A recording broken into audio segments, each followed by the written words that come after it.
Hi. I am in PNG form today. But hello. Um,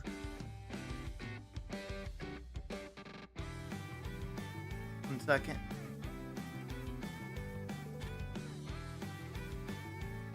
If as you can see, I'm using a PNG, right? I'm using my PNG model. This is new. You may help. You may give me blinking in this form. I can now blink. But I did notice while I was setting it up, you guys might notice too, that there's like a weird thing going on with like, I know, okay. So here's the thing that I think Yumi's busy right now, so I told her to go rewatch this part of the VOD. So the thing is, I think originally the version of this model like had two versions, one with like blush and one with like out a lot of blood, and I'm like using that version right for the one, but then the blinking for some reason is completely like a different kind of, there's like a different shading thing going on with it. I don't know what's happening. It like happens even in the open mouth, which these were both made at the same time, so I don't know what's going on. I frankly do not know what's going on and don't understand. Yeah, I don't know what happened. I don't know what happened. I wonder, is it the same?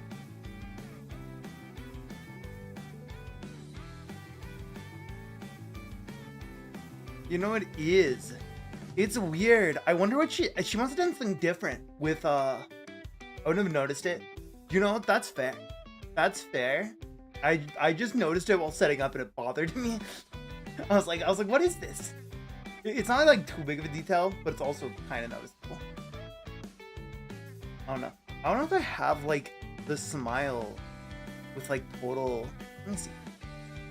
Let me see what I can do to myself. Let's see what I can do to myself.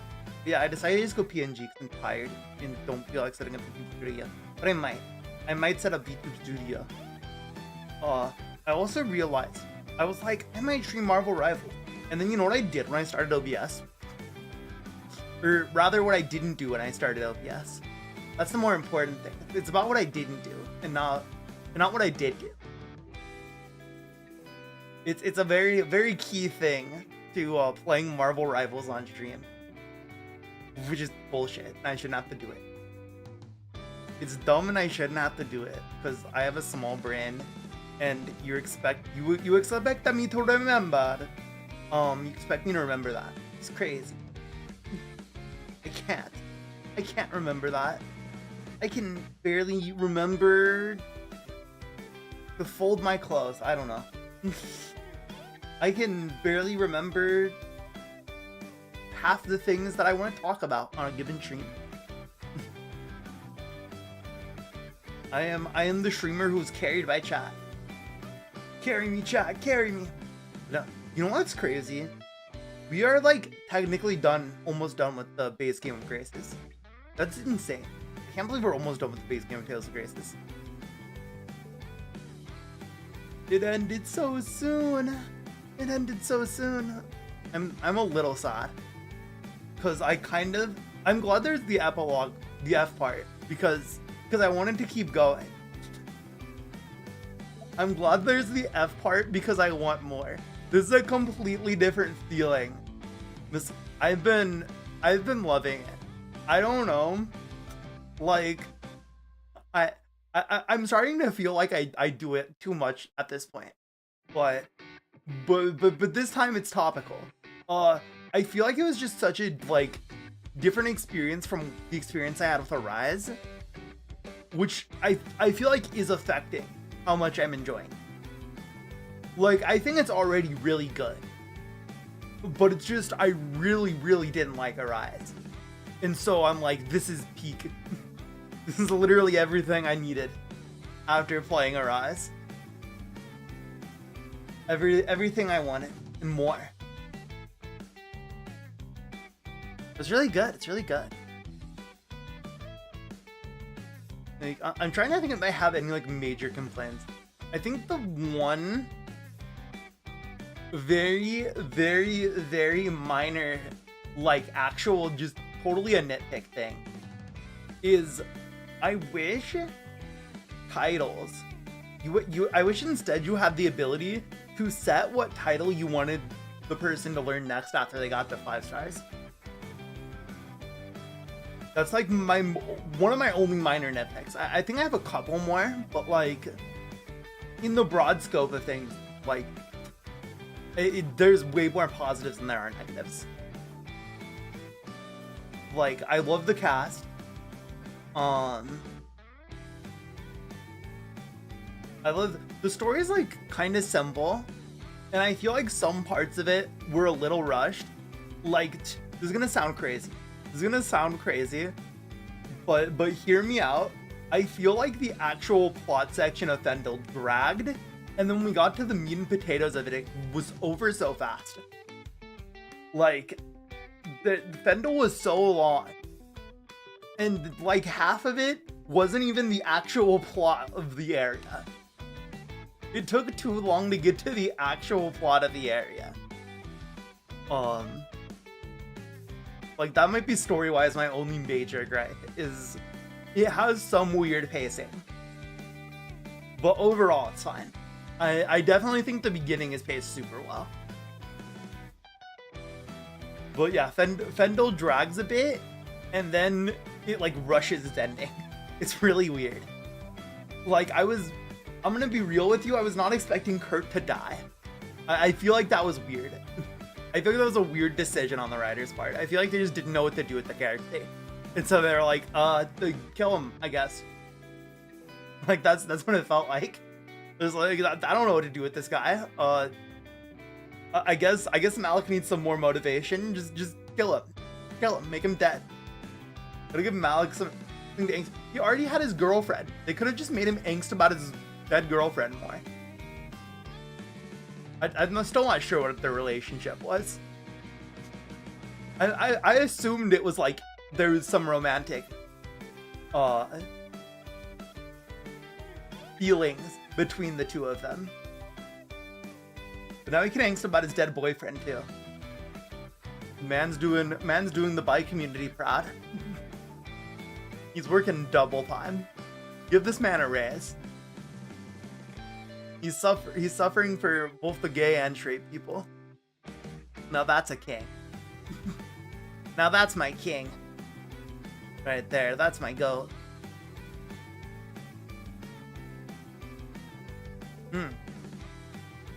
Okay.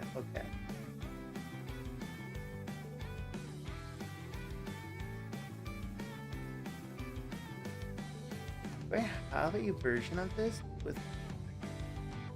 I need to check. Just I guess the labyrinths and the deletion. I got one of the side thing, or like a couple of the side things from. I don't know if I finished the chain though. So I was starting to like put together what was going on with them. That I think is another small issue I have with the game. Thank you for the hydrate cube. It feels like I don't know. This could just be me not trying to backtrack and just assuming that I couldn't. But it feels like you're always locked in the place that, like, once you get to a place, you're stuck. And that happens, like, a lot. It's like, oh, you can't go here. There's, you know, Richard's peeing everywhere. You can't do it. You can't do it, man. Richard's gonna kill you. And it's like, why? Just let me explore the map. Do we have to be this stringent about canon at a time like this? Okay, can I just travel? I mean, it does have like a sense of realism, and I appreciate that aspect of it. But it's also like, let me go. Let me go. If you unlock flight, what? Okay, Kiel, level with me. How much do I have left? I haven't unlocked flight. I assumed that when I got the ship, I'd unlock flight. And then I went into space instead. Suffice to say, I was very confused about where this was going. I wasn't ready for the space arc. I accepted it with open arms. Once you return home, okay. So some stuff is gonna happen in the cocoon. and then we leave. Okay, wait. So, how much longer would you say I have until I'm done with base game? Because I just got to the cocoon. We landed in the cocoon and I ended stream. Because I was like, I don't know how much longer we have left. Remember, one of the things you're trying to do on Fodra is fix the shuttle. Yeah. So after we get through whatever goes on in the cocoon, you get to fly. Awesome. And then how much longer do you think I have left? Because I was assuming, and again, I mean, Fendel's chapter was long as fuck, so maybe I'm incorrectly assuming that I only have like 4 hours left. Do you think it's probably closer to 8?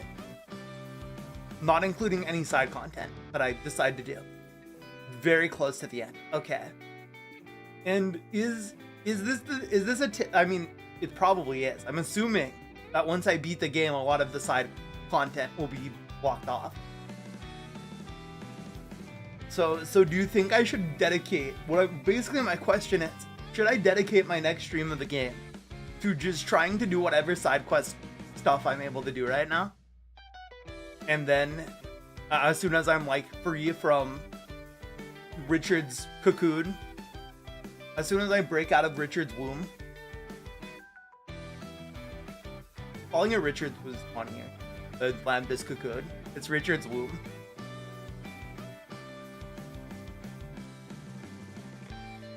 You're inside of that, man.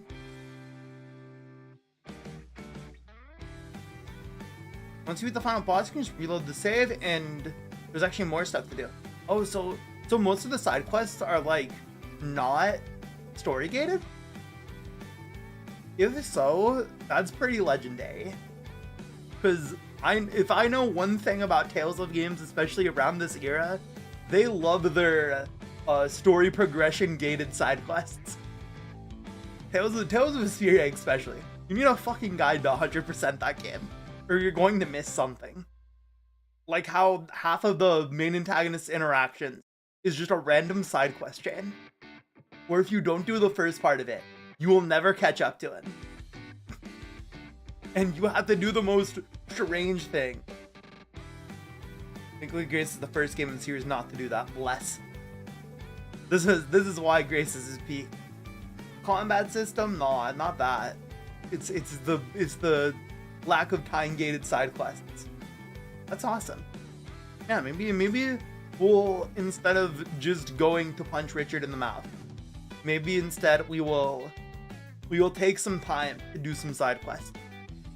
I mean, I did have an entire part of Vesperia and Rebirth, but Rebirth is a special case where the side quests that I know of are very few and far between, and the guide isn't very helpful sometimes at telling me what side quests exist that I can do. And I tried as best as possible with Rebirth to not look at a guide, because the guides that exist for Rebirth are very wordy because they are trying to translate the game on top of, you know, everything else. So there's no nice clean guide like there was for Vesperia for Rebirth. There's maybe like 10% of the total side quest content that's time sensitive.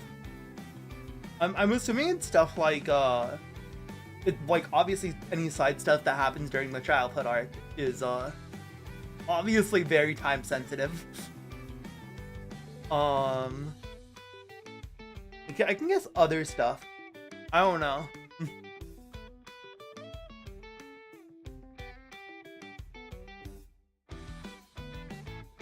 But it's cool that I know a lot of this. I do. Oh my gosh, it's so funny. I was looking at guides. I was looking at guides for Graces, and nearly every single guide says the recommended level is 10 levels above my current level. That's cute. That's because Hubert's secretly the main character. He may be the last party member to join, but he's secretly the main character. Who's Asbel Wand? I don't know that guy. I only know Hubert Oswald.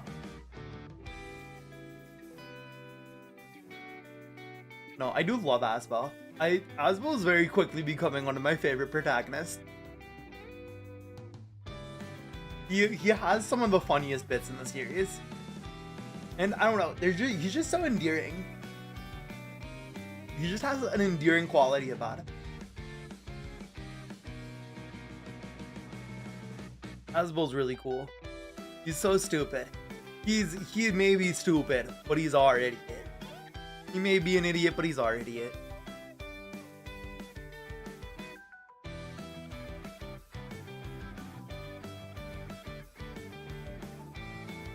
Bum, bum, bum, bum.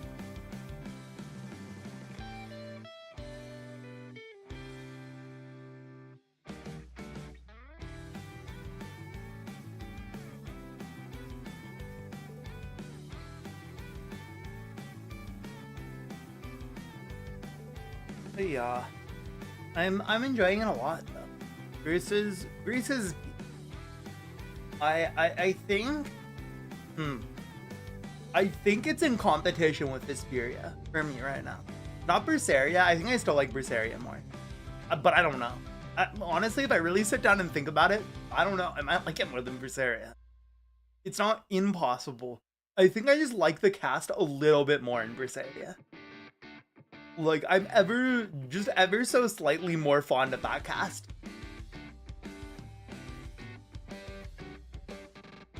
And I think that's what still puts Berseria over Graces for me right now. But who knows? Maybe I'll play F, and F will be like the most peak thing ever. And I'll be like, oh my god, this is the best Tales of game. I don't think there could be a Tales of game better than Tales of Graces. Maybe. But right now it's a pretty confident, like, top 3, top 2 contender. Mostly because Rebirth is not traditionally it's not English localized properly. If that happened, I think Rebirth might be my favorite. It's possible. It's possible. If Rebirth got a remake and it got localized in English and it had like the same battle system, dude, it might be over. It might be over. I think it would actually blow every other game out of the water. Because Rebirth is just that great of a game. Like, I don't know, I just loved it. I was going in expecting to love it, and I loved it. Hi, Katie! I was going in and expecting to love it, and I loved it. And that's like the most important thing, you know? Whereas Arise was the completely different thing, where I was going in expecting to really enjoy it. Because aesthetically, Arise is a very cool game. Arise has a very cool aesthetic. I love Arise's aesthetic. Like, aesthetics-wise, if we were rating on aesthetics alone, I think Tales of Arise could be the best. Like no one ever was. It has amazing aesthetics. But, sadly, unfortunately, there's more to a game than aesthetics. I'm a man who likes me a good aesthetic every now and again, but you can't just only, you know, make your game off aesthetic and expect me to be like, this is peak. This is peak. I will love you forever. I will love you forever. This is the most peak game ever. Thank you for the peak.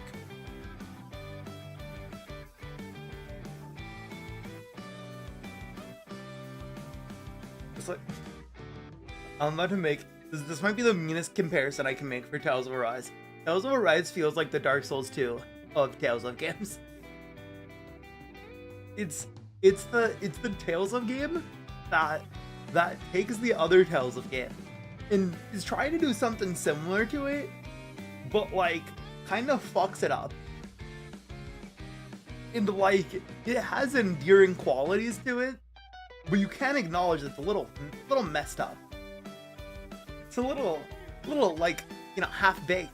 Something's wrong with it. Does it have Rita from Tales of Vesperia? Very rude. Hearts or shit salsa. I liked Rita from Tales of Vesperia. It is cool. It is alright. I see. Okay, here's my thing. Here's my hot Tales of Vesperia take. Tales of Vesperia has a really great cast. However, its great cast is also like its biggest flaw. It has such an amazing cast, and that cast is its biggest flaw too. Well, besides the story like not knowing what it's doing, but I think there's an aspect to the story not knowing what it's doing that I think fits with Vesperia's like general theme. It works. It's hard to explain. It works that the story doesn't seem to know what it's trying to do. But I don't think that's intentional, so I can't give the game credit for not knowing what it's doing for like half the story. Until they finally decide that I guess this is like a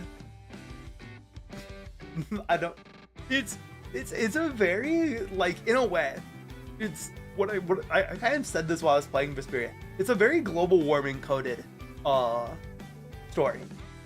Like it is about climate change. The game is about climate change. Like sit back and stop and think.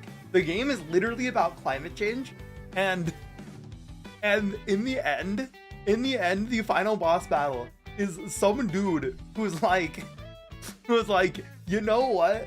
Rather than watch people kill this world's climate, I'm just gonna kill everyone first. And then the main party's like, no, we've discovered renewable energy. It's okay, bro. We discovered renewable energy. It's gonna be okay. And then Tales of Vesperia ends. I think if it didn't feel like they decided Duke was the final boss at the last second, I think it could have gone a lot better. And granted, it's very clear that Duke was not like unplanned to be the final boss. They put all those side scenes of him talking and monologuing, you know, ominously. They put in like 7 different parts of that side quest. You know, if only that was like an actual cutscene, and you like the game actually forced you to interact with Duke more. The game should have ended with Alexei. I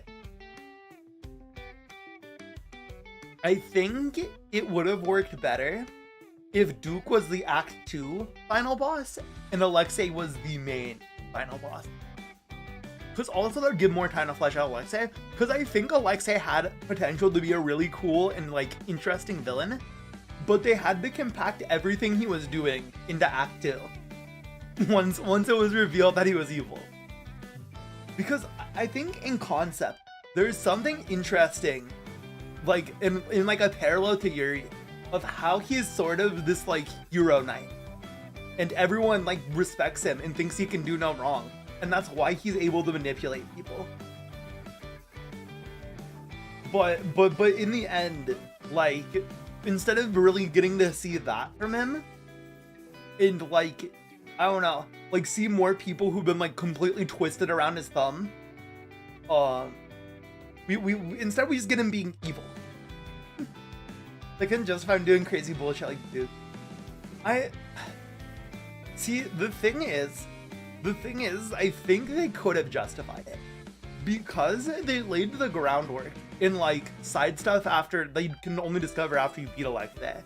But like the secret lab that where Alexei forged a like artificial De Nomos, like that dude was smart. I think it can be reasoned that he could have done something.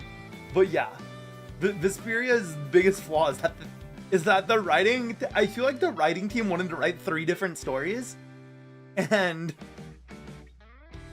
they accidentally got put on the same game, and then they just all kept trying to write those 3 stories.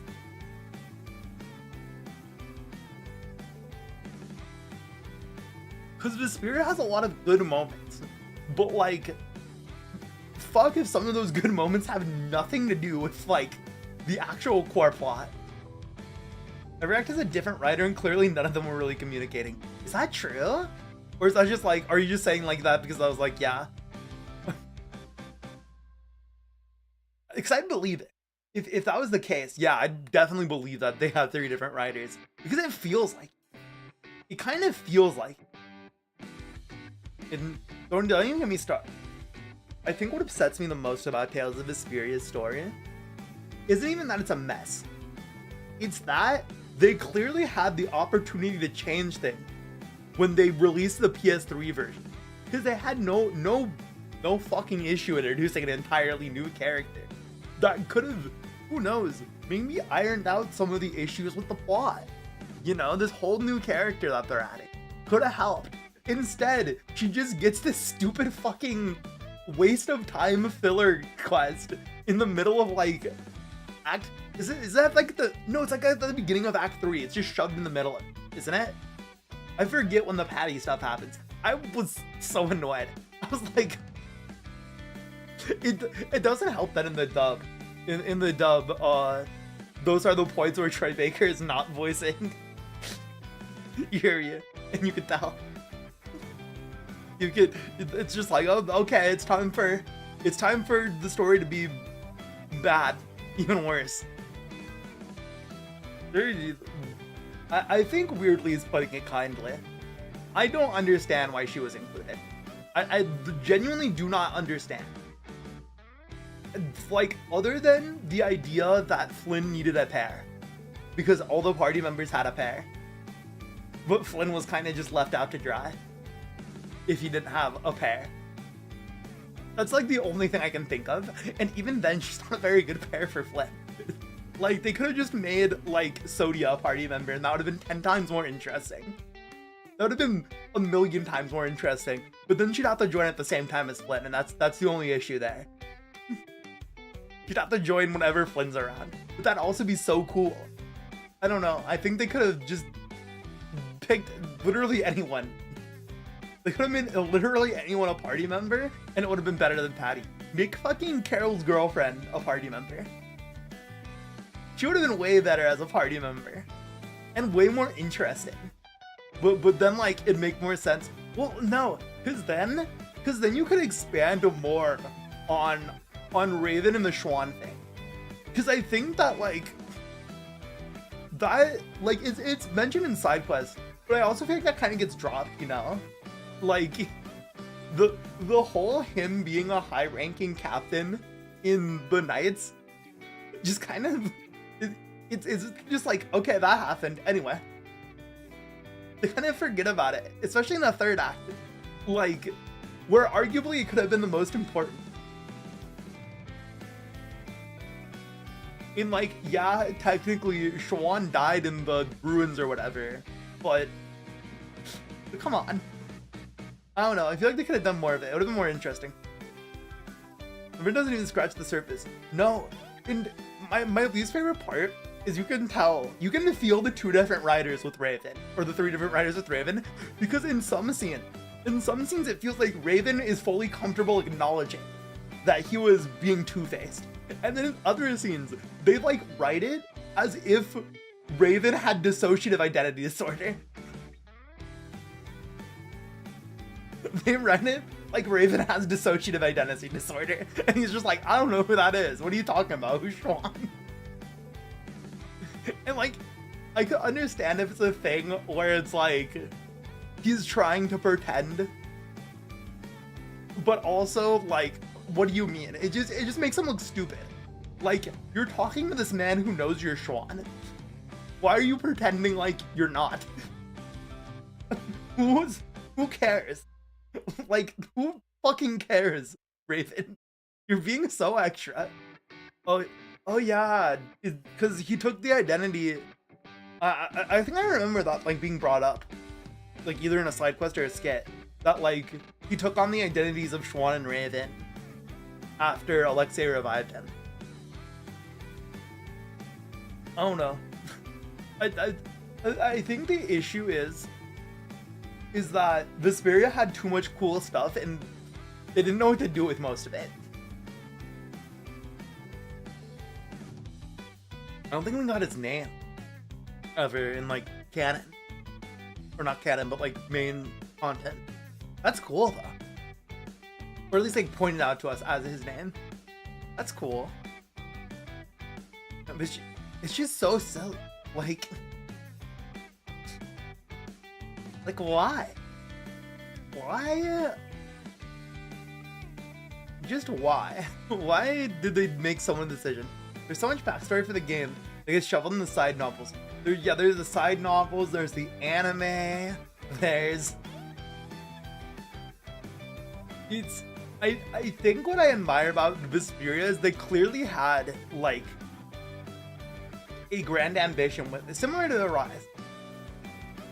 I just think that Vesperia was much better executed than Arise, and so it can get away with the fact that it's kind of a mess. Whereas Arise cannot get away with being a mess because it just doesn't work. They're trying to beat Tales of Vesperia, but one thing that keeps them getting in my way are the bosses. Okay, here's my pro tip. If you don't use Carol, use him. He's underrated. Bro's a tank. He will literally survive. Or if you're playing Definitive Edition, just use Flynn. Just put Flynn in your party. Flynn kills everything. Flynn is broken. Or, pro tip actually. So here's what you can do. You can like look it up. There's like a way to auto grind in the game. Or you can just buy EXP gels. No, but there's a way to auto grind in the game. And you can like get your levels up super high without, because this is what I did to beat Duke. When I accidentally turned him into Super Duke. When I accidentally gave him his third phase, where he will destroy you unless you're level 80. You can like AFK grind. Cause so basically what you do is you give your party all the ability that puts them at one attack. And then you run into the Giganto Boar and you just leave the game on. You just leave the game on. And then after that, they'll just keep fighting. They'll just keep fighting and they'll do fails. You turn everyone on auto, including your player character. Everyone's on auto. And they'll just keep fighting, and then eventually they'll build up a fatal strike on the little boy. And they'll just keep fighting, and the entire time they'll be slowly whittling down the big boy. But they'll probably never kill it because his health bar is so fucking big. It'll take literal hours to kill him. Like, I don't know how long it'd take. He has a ridiculous amount of health and he will keep calling summons. The key thing is though, is you also need to make sure, obviously, you can leave your party on auto against the boar. Because if you're not strong enough to do that yet, then you'll probably die, and then you can't use this. So that's the first thing. Make sure you can beat the boar normal. If you can beat the boar normal, you should be able to do this, no problem. Because the boar shouldn't be able to wipe your entire party. Hopefully. Keyword. Also put your party on just in case. Allow them to use items. You might have to buy back all your items, but you're probably also going to get a shit ton of gold from this fight, so like, don't worry about it. But yeah, I like Vesperia a lot. Vesperia, I think also another thing is its good qualities outshine the mess. I think it has a lot of good qualities to it to where you barely even notice until you start really thinking about what's going on. Like, I feel like it's a game that's bad in hindsight, but in the moment it's good. It's one of those games where Arise is completely different. Arise is bad in the moment.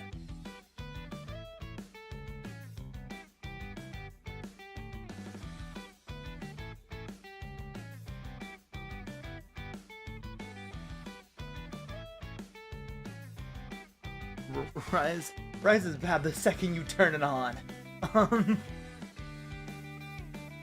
No, but I will say there are things that I do like about Tales of Arise. I can't think of them off the top of my head, but there's things that I like. Dohalim's hot and it has law. Those are two pretty cool things. I think that some of the characterization stuff with Dohalim and Kizaru was interesting. I'll give the third act credit. I think they were trying some interesting things with those two characters. It just sucked that instead our main characters are Shion and Alphen. Okay, here's my flaming hot take. I feel like in the series it is incredibly common in the series for there to be, you know, main hero, main heroine. I'm gonna say it, Alphen and Shion are the worst. And what sucks is I'm pretty sure Shion is considered the best written character in Tales of Arise. And I never liked her. I feel sad for her. Yeah, she has a really sad and shitty backstory. But it's also like, I don't know, I don't care. Not that I don't care, but like, I don't know.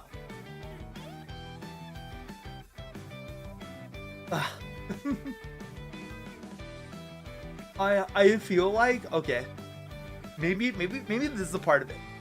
I feel like they push the romance of those two so hard. Whereas I feel like a lot of other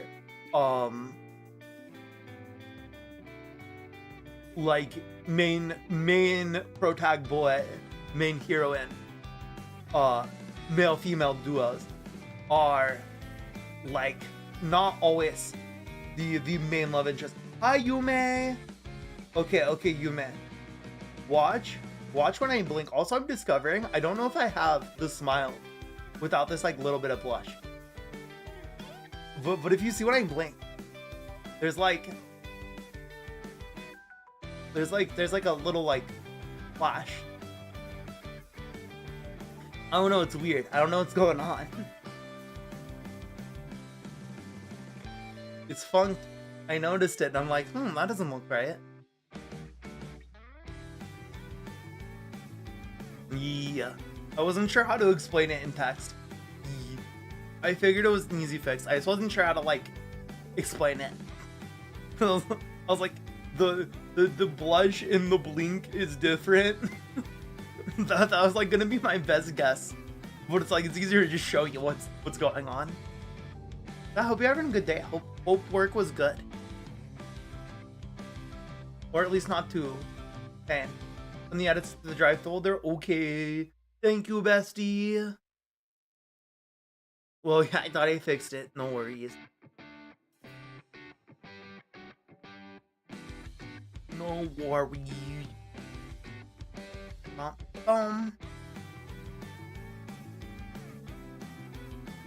This makes me wonder how you'll handle some of the other Tales games that are very heavy-handed with their canon shifts. I mean, okay. To put it in comparison, Claire and Vague were obviously very heavy-handed, but it had a different vibe to it. Like, I don't know how to put it. You know? Like, I don't know how to define it. My like issue with Alphen and it, I guess what I would say is it felt almost as if their relationship superseded the story. The story existed to get them together. That's what it felt like. It felt like it was a romance story, but not at all a romance story.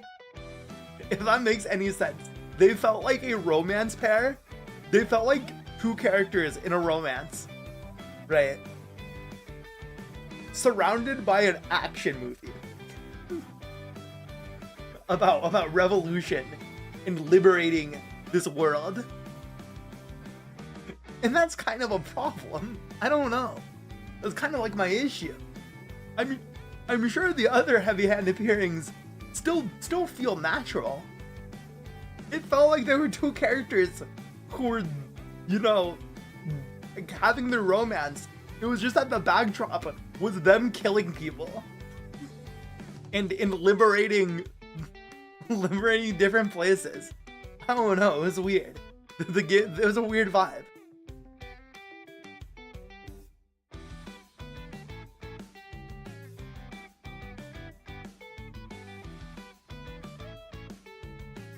It's typical of Vare and Claire heavy-handed. They're clearly meant to be together. They'll be in their 40s, still just holding hands. You know, you're right. You know, you're right.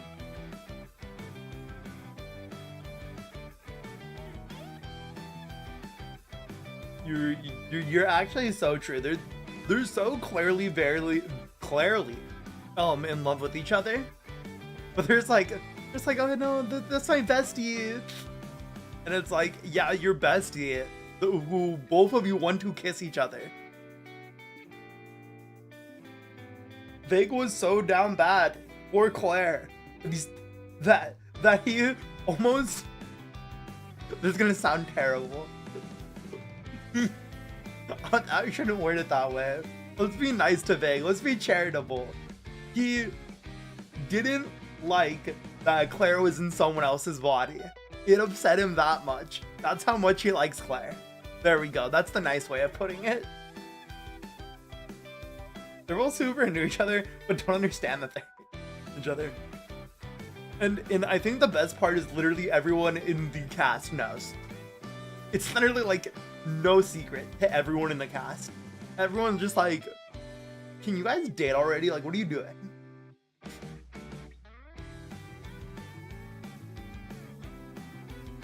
I'm looking forward to it. I'm looking forward to seeing how more heavy-handed we can get. What would you say is the most heavy-handed one?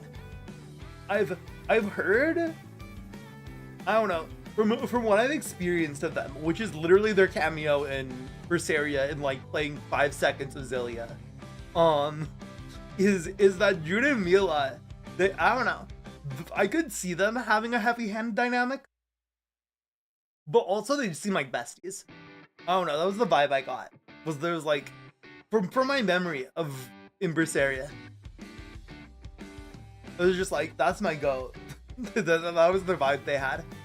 They're each other is going.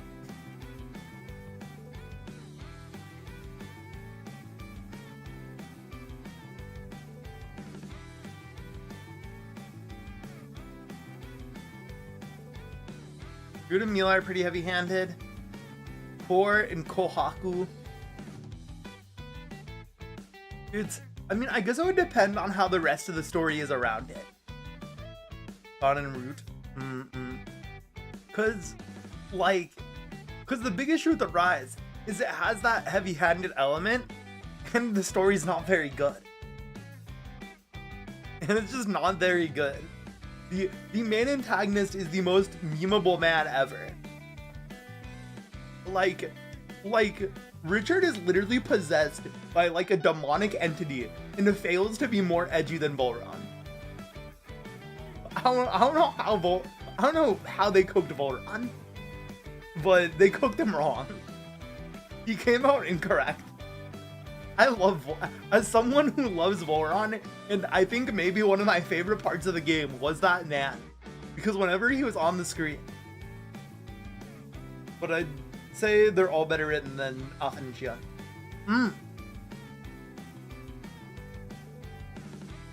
But yeah, I don't know.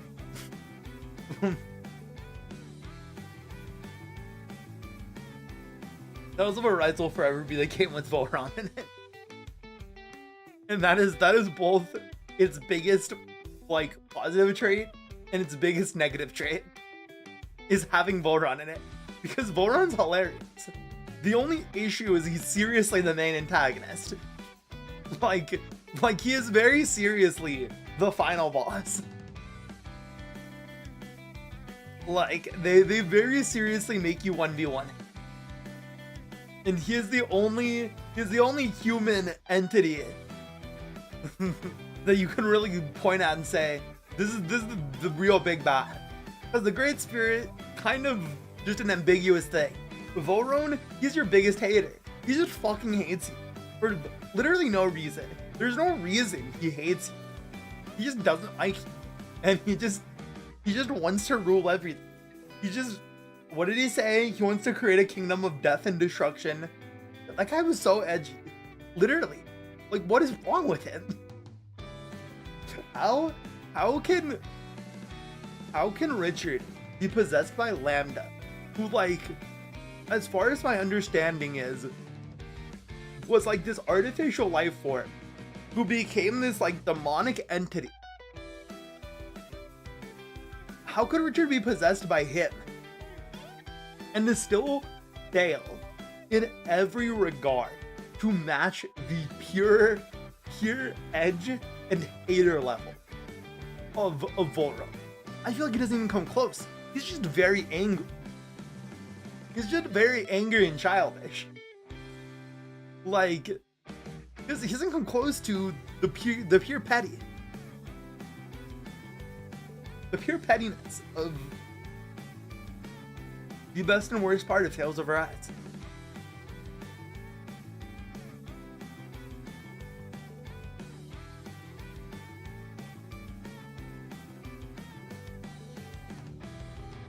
Oh,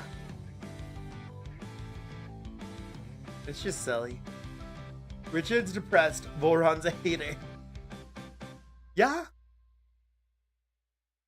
I think that about sums it up.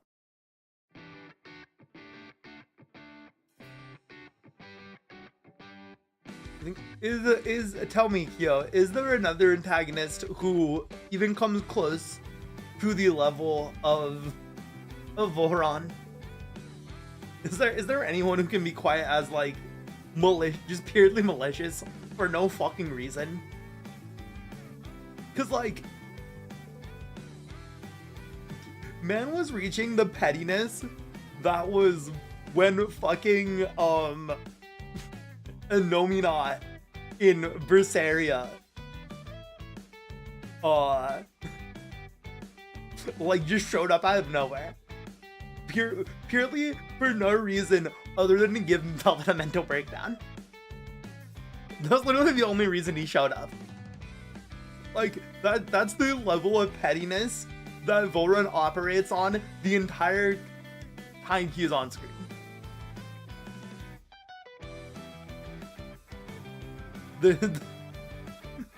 No one can match the king of being a fucking piece of shit hater. Just the ward of haters cannot be matched. Good.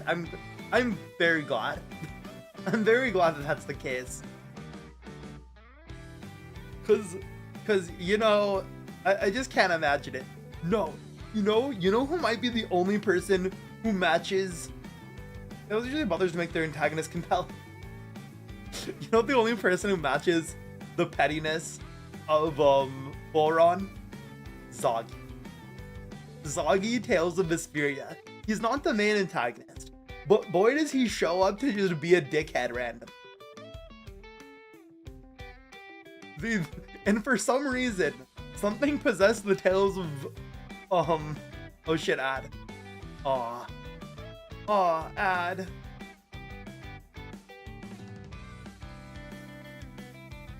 I'll finish my thought when ad ends.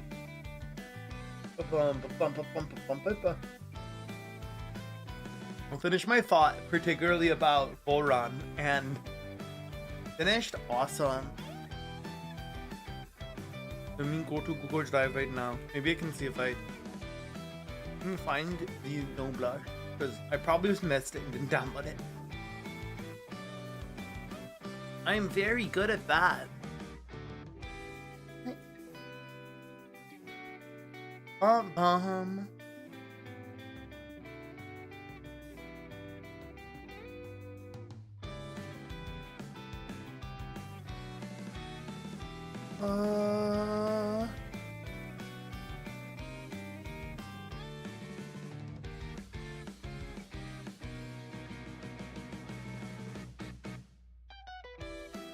Is it on? Is it on that email?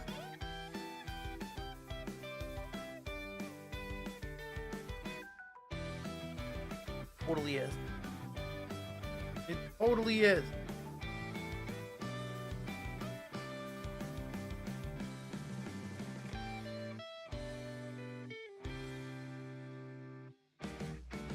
Aw, thank you. I found it. I did manage to eventually find it. Okay.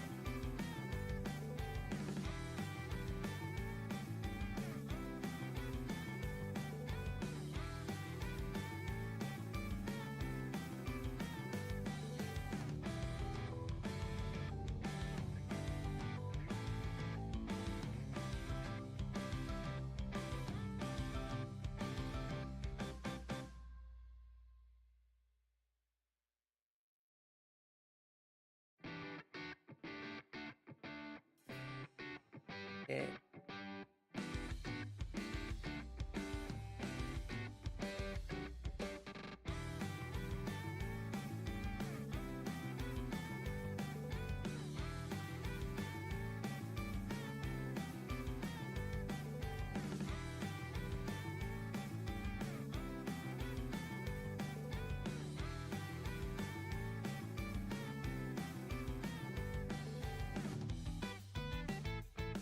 Oh, it's 5.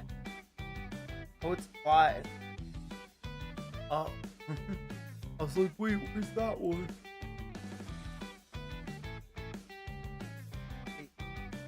Wait.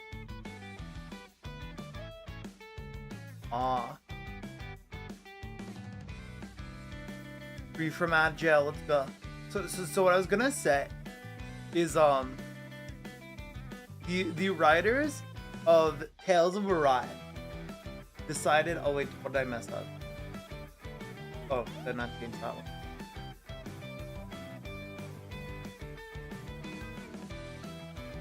Oh, looks good. I think I fixed it. I think we fixed it. Yeah. We have Warren and Zagi. Zagi wasn't a meme. Yeah, they decided they played Tales of Vesperia. I think what happened, right, is before they went in to write Tales of Arise, they played literally every Tales game.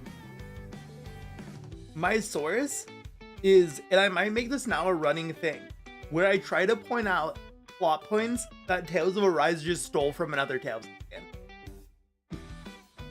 By the way, for Grace's, the plot points that Arise took from it is this one's kind of unfair, but going into space from the first world you start in to another planet that is a dead planet, and then the second thing it steals is an object amassing on the planet, a massive object amassing on the planet that is draining all the life energy of the planet. Like, to be fair, no, I'm being unfair. These things happen a lot. It's true. I'm betting that these plot points, because there are a lot of plot points that happen, like, the multiple times throughout the series. That is true. It is being uncharitable. Because if you want to be technical,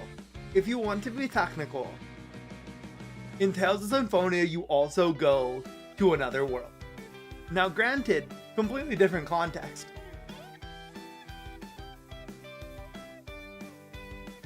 My argument with why it's the saving graces is because, like in Symphonia, for example, to use Symphonia as an example,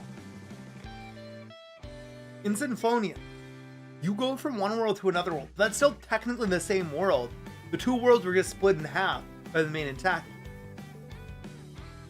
In the case, to my knowledge, I might be completely mistaken, and there might be information I don't have in Graces yet that will invalidate this point. In Graces and in Arise, this is just a completely separate planet that you go to, and it is a planet that does not currently sustain life.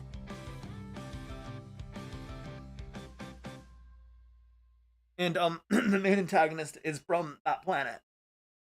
Well, the main antagonist technically is the Great Spirit, even if Voron is the biggest hater ever. It is technically the Great Spirit. And just like the main antagonist of Tales of Rebirth is Eurus, the CEO of racism. And also, oh my gosh, okay, here's my main issue story-wise with Rebirth. What's her name again? Zilpa? Is that her name? Wasted. They wasted her. She showed up for she has the same issue as Alexei. As soon as she starts being evil, she dies. Except at least Alexei had like 10 hours of being evil. Alexei at least got to be evil for a little bit. Zopa gets to be evil for 5 seconds and then dies. Which is so disappointing. I think it would have been cooler if instead she like absorbed Eurus. Just like, no, yeah, she's a very background villain, which I think there's merit to her being the Machiavellian schemer and that being a pretty cool role. I just wish, I don't know, I wish the revelation came sooner so that we could have more time with her as the main villain. Cause like up to her, you know, officially coming out as I am the one who did everything wrong in this game. Our main antagonist was questionably Agarte. Agarte was the only person, like in terms of like a man, because there's usually, you know, always a conflict of man versus man in a Tales of game, because most of the time, pretty important. And in that case, the only man conflict we had was her. But I don't know, Tales of Rebirth is also a game that's very, very different in the fact that a lot of the conflicts that the party faces are not versus society or versus their fellow men. It is versus themselves. They are constantly throwing hands with literally themselves. Not the other party members, literally themselves. It is constantly a battle between their own issues. And it's really interesting. I think that's like, Rebirth is such a unique story in the series, I think.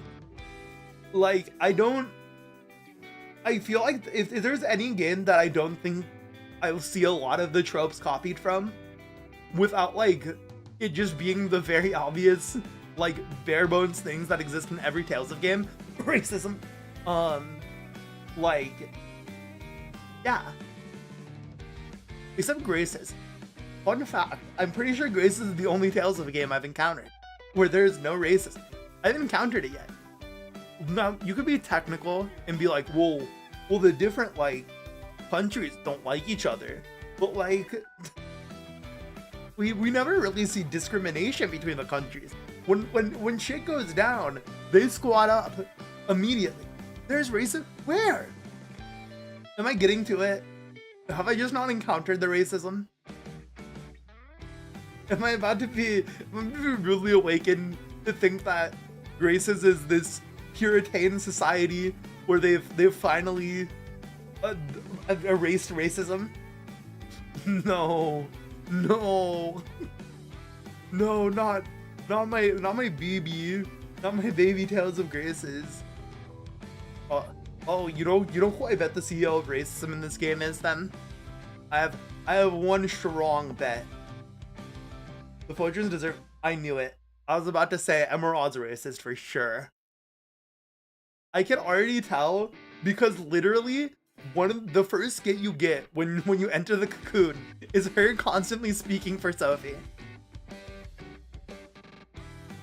Emerald's definitely racist. I believe it. I believe it. I don't even need to be told she's racist to understand and know that she's racist. I see it. I understand now. I tried to deny it. But you know what? When it's right in front of me, how can I deny it? That Emerald's totally racist.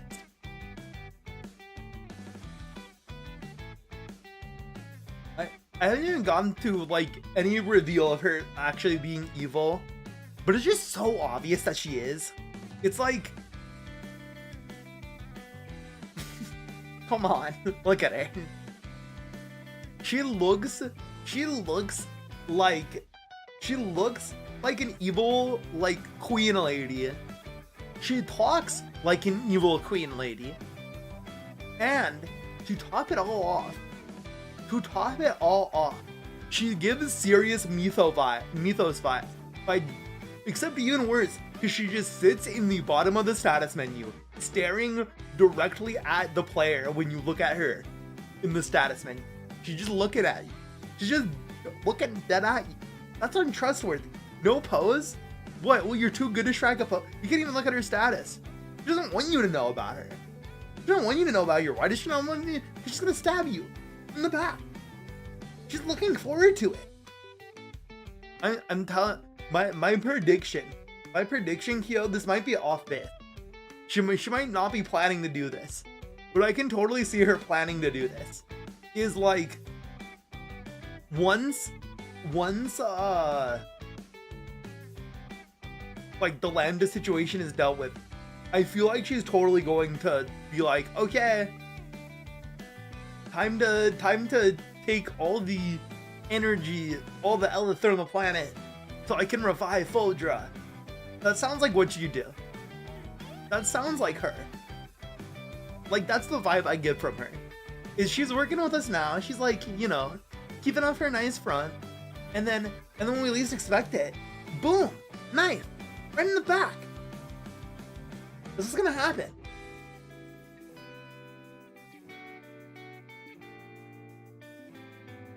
This is gonna happen right now. But no, yeah, I wish in Rebirth, going back to Rebirth and Zelda, I don't know, I wish we got maybe like a dungeon where, like, before Eurus realm, or maybe even in Eurus realm. I'd be okay if she was like a boss fight before Eurus, so to make up for the fact that Eurus only has one phase, because holy shit was that anticlimactic. Like, I think he's still a very cool boss. It's just, when I beat his first phase, I was kind of just like, is that it? Is there more? Like, it was a good fight. But also, I don't know. I kind of like it when the final boss beats the shit out of him. We had a similar experience with Mythos. We kind of also beat the shit out of Mythos. He didn't really stand a chance when we faced him on normal mode, which is why I started playing on hard mode, because in Symphonia's normal mode end game is baby mode. It becomes baby mode, which is really sad. That's like might be my main critique of Symphonia gameplay wise. Normal mode sucks, and if you try to change to hard mode after playing the game in normal mode, like most of the game in normal mode, you just literally can't, because you'll be so far underleveled. It was literally why I was playing like Vesperia on hard, was because of my experience playing normal on Symphonia. So that's my issue with Symphonia. That's my gripe. Why is this game too easy on normal, and then you turn it into hard and it becomes a real game? I do like though that, I don't know, maybe I was just unlucky and there's like just a super low chance of it happening, but I don't think on normal mode bosses use Mystic Arts in Symphonia, which I think is a very interesting difficulty thing that creates like a real difficulty. Like giving the boss super moves if you play on hard mode, but not giving them their super moves on normal mode, like, is more than it. You need to strategize and prepare more for those moves than you would if they don't have them, which creates more than just the classic standard tales of hard mode of, hey, you know what we did to make this fight harder? We gave this enemy more health. In order to make this fight tougher, I gave this enemy 3 million HP. Tales of Arise. Tales of Arise, where every enemy has 3 million each HP for no reason.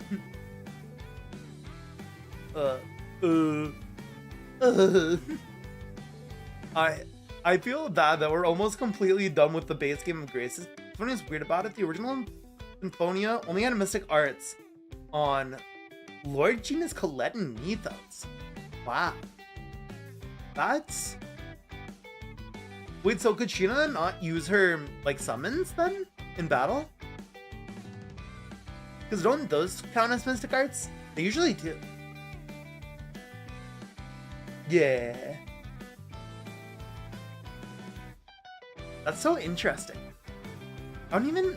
You know, now that I think about it, I'm pretty sure I never even used Mystic Arts as a party, like a party Mystic Art. don't really count them as cards though, even though they technically are. Yeah, that makes sense. Because then the summoner just gets like 8 of them. The summoner just gets 8 mystic arts. I do like that elemental summoners are like not a common occurrence in the Tales of series.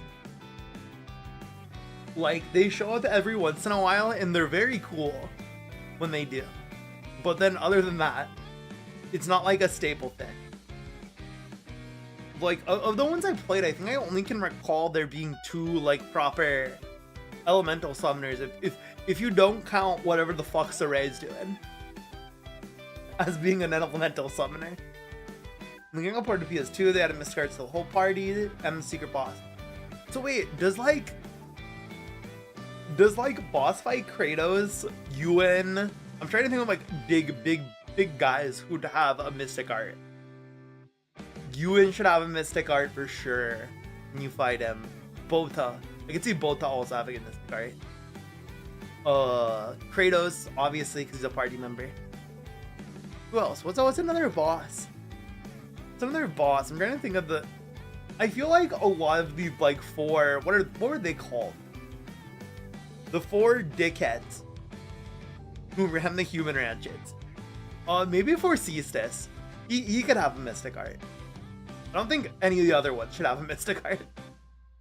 I don't even. Do you even fight Pronema? Do you? No, you fight her once. You fight her. You do. I was like, do you even fight her? I think you do. And like, in the second time you go through View Tower. Yeah. Twice? Oh no. Yeah, I only remember fighting her once. I remember fighting her once and then Mythos killing her. I might have forgotten. Wait, does she kill you the first time she fights you? Maybe that's why I don't remember fighting. Fight her on Mount Fuji and then again be. Oh right. Pronema. I wish they did more with her. I wish they did more with her. She's a weird character in that game. I don't know. Like, when you first run into her, she's intimidating, and then every subsequent encounter with her, she becomes more and more pathetic until she dies.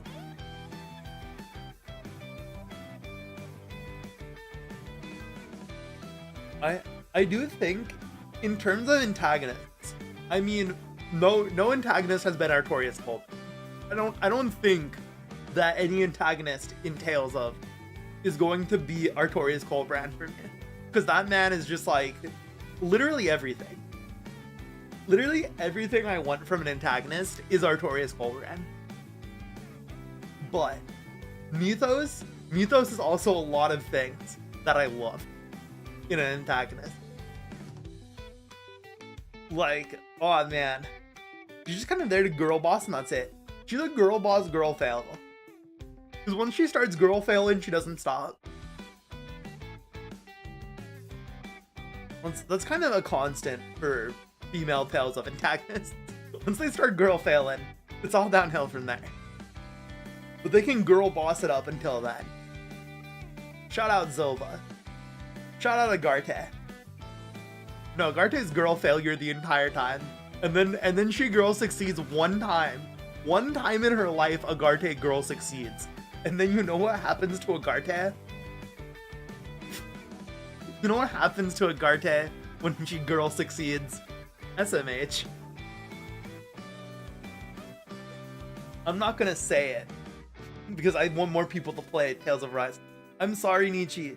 I have a PNG. Adfats don't work. I should have turned it off. I don't know how to refund, but you're a mod. You can refund yourself. You can refund yourself. I don't have Adfats on my PNG. I don't know how to set it up in Vito 2. Wow, rude. I don't know how to refund points, Nietzsche. It's not that I'm saying you can do it yourself because I'm lazy. I literally don't know how to do it. I literally can't. I just don't know. I could look it up. I could look it up. I'm just, you know. In head pats. I want head pats. Let's go. Let's go. The emote's enough. Here, what if I, let me see.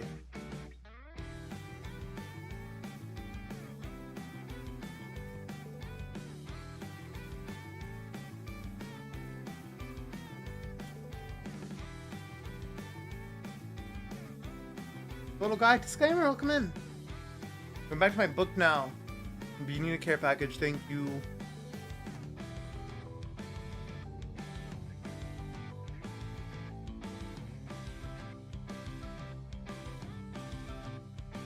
Here.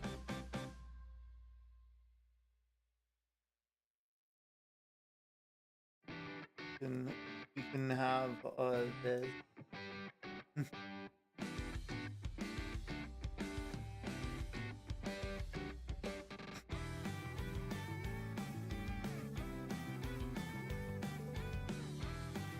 This hand like isn't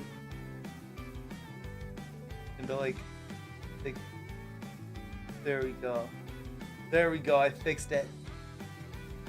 There we go, chat. It's perfect now. Wait, no. More like that. There we go. I did it. Here you go, Nietzsche. Is this worth the 200 points? If you can check back in, is this worth the 200 points? Did I succeed?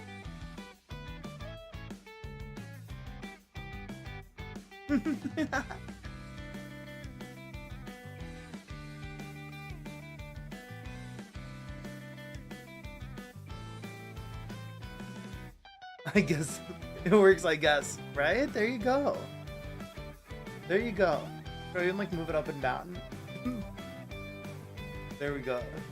You can feel the. There you go. See? You look hot. Yeah. It's just what you wanted, right? You do a little bit of movement. I've been here the whole time. Oh, the lurking. Very cool. Appreciate it. But yeah. You've been hearing all the tales of podcasts that I've been having the past hour and a half. I feel like very rarely in the game, because I'm mostly focused on like the actual plot that's going on in the game we're playing.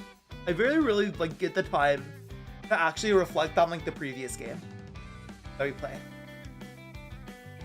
Past hour and a half. I mean, like a past less than 45 minutes.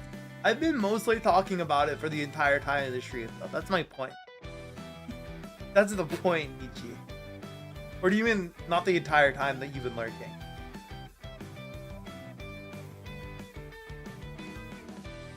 Basically then like most of the stream has been the topic of conversation. Don't mind. I love Tails. I love Tails. Happy Ken is a happy Ken.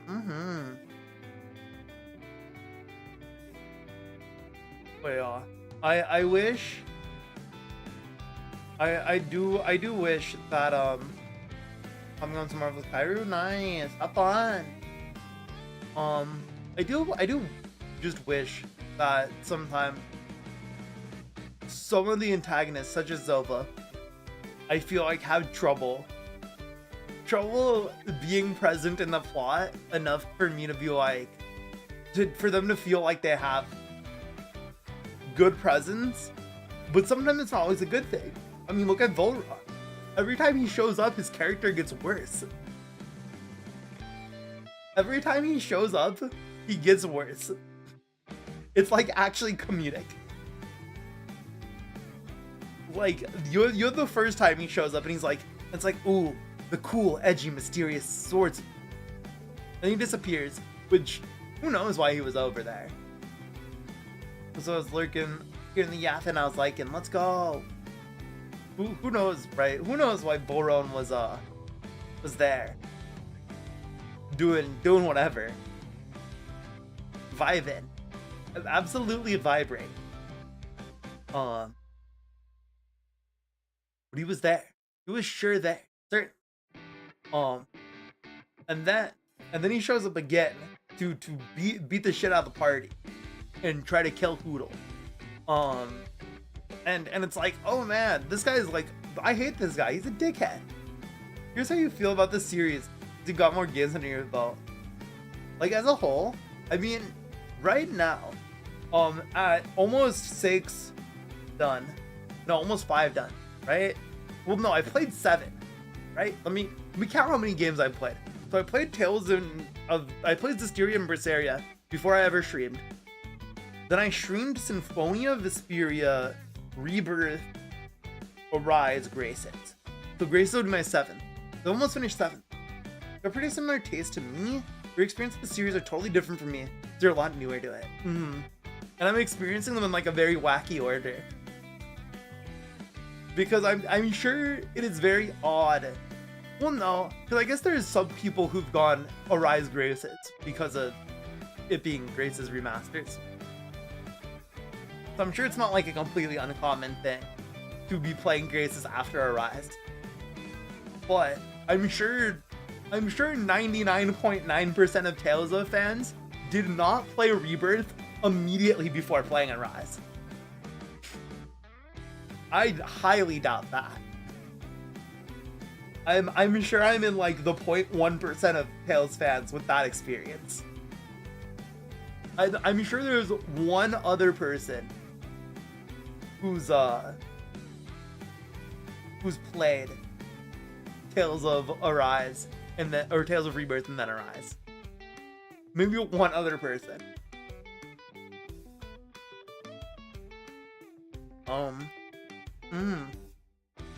So here's the interesting thing though about Graces, right?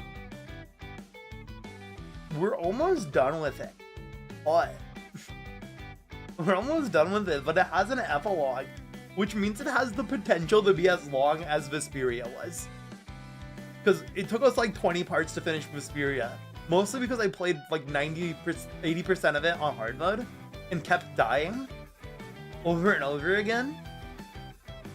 Until finally I caved and switched back and switched to normal, because it was literally getting too frustrating to have to grind all the time, and the streams were getting just ridiculously long because I would be fighting a boss for like 4 hours sometimes at like the really bad ones, and yet I still loved Vesperia. That's proof that my skill issues in Arise aren't the reason I dislike Arise. If you need proof that it's not the skill issues, I struggled just as bad, if not worse, in Vesperia. And I still love Vesperia.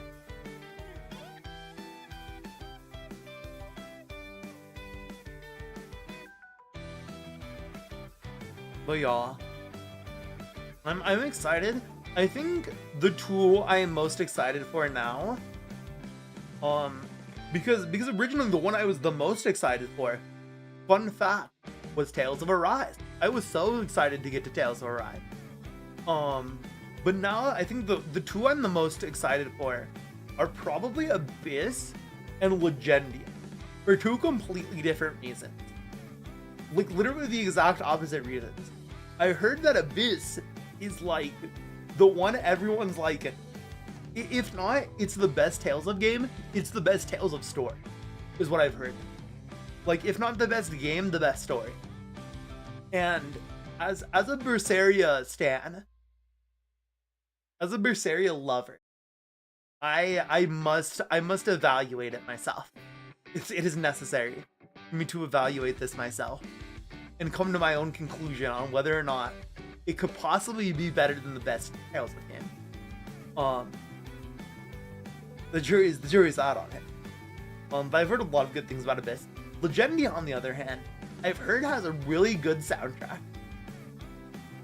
And it's set on a boat, and that's pretty cool.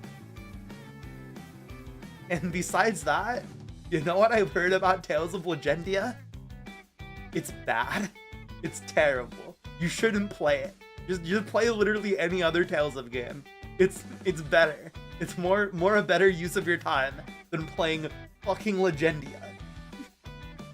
And that's why I'm excited to play Tales of Legendia. People who say that are wrong. So I've seen, because I love to put on random YouTube videos in the background, especially when I was younger and like working on like school stuff. So I've watched many videos that rank the Tales of series. And in a lot of those videos, there's two things I want to know, because I'm willing to believe you on that. Because in a lot of those, they put Rebirth near the bottom. And that's the most dumbest asinine shit I've ever seen. How do you rate the game with the best battle system? Barring maybe Graces, if you really like Graces.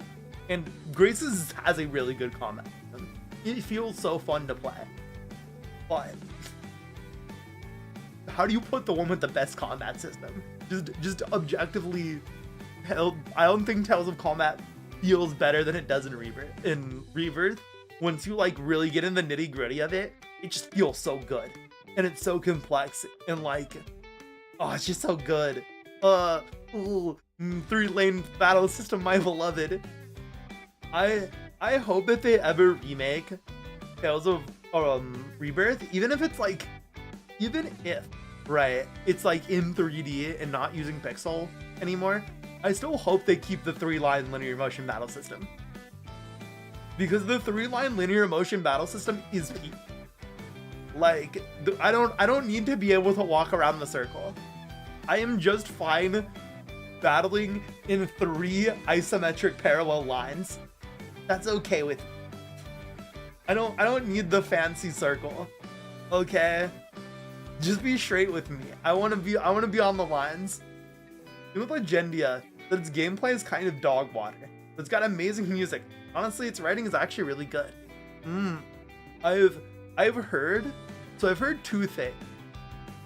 I've heard that Legendia is pretty decent, like its story is pretty decent. And I've also heard that's bad. But also, like, writing stories can be subjective sometimes. Like, for example, there are some people who actually really like Arise's story. And shout out them. They're very cool. If you like Arise's story, good for you. I'm not gonna cramp on your fun. There's definitely good things in Arise's story. As much as I think it's very boring and generic. And it feels like it is the trope soup of Tales of. It takes all the Tales of tropes and puts them in a soup. And it doesn't do any of those tropes particularly well. I think that's the thing. Like yes, Tales of reuses tropes often. It's just that Arise reused a lot of them and didn't do any of them well. They used a lot of elements and didn't really do a lot of them justice, I feel like.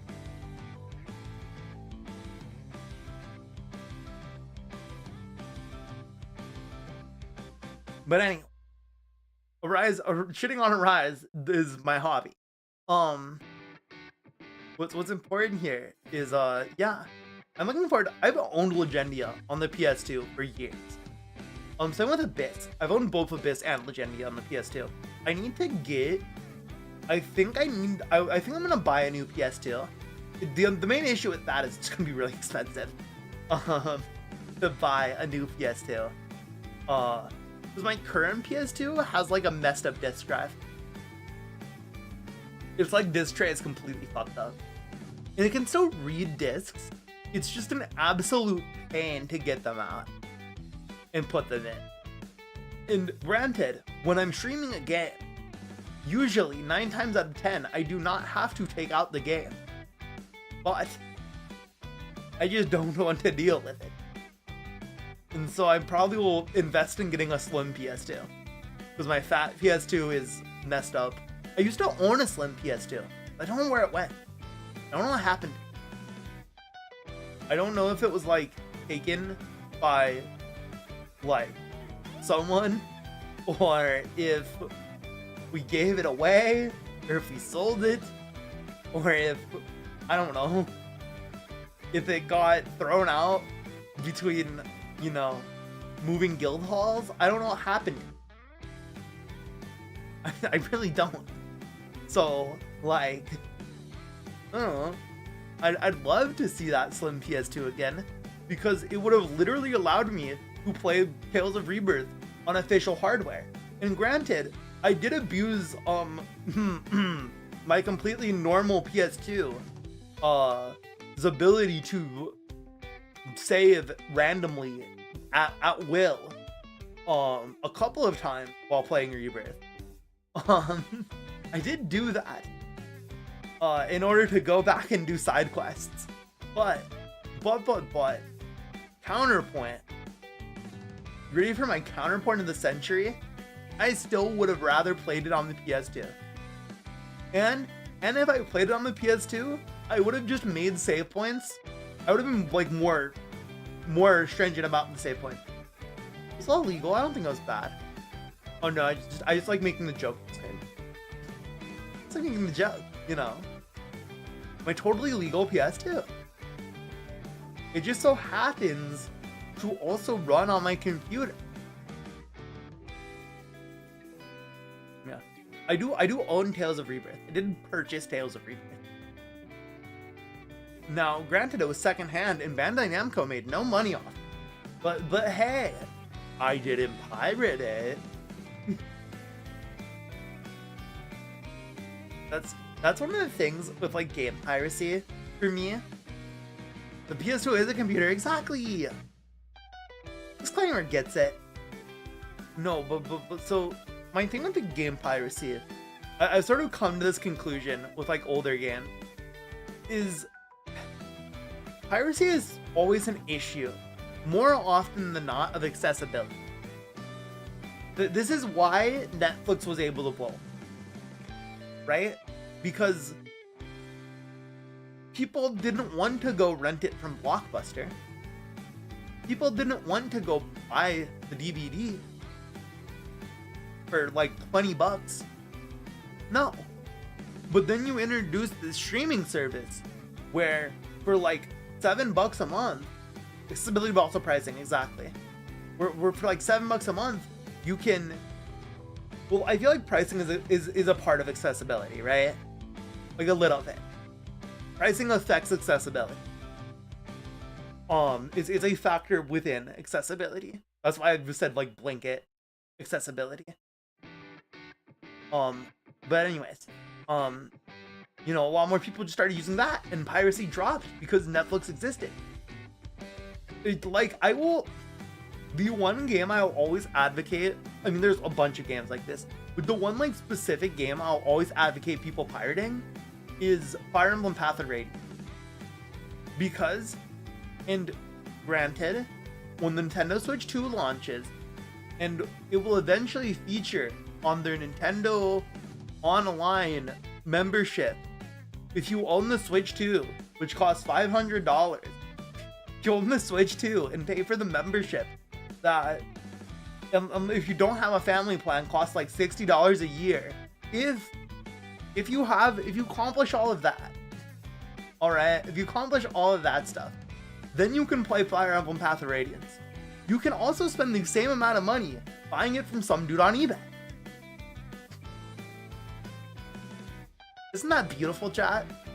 You can spend the same amount of money you would buying a Switch and getting the GameCube thing when Fire Emblem Path of Radiance comes to their GameCube emulator on the Switch 2.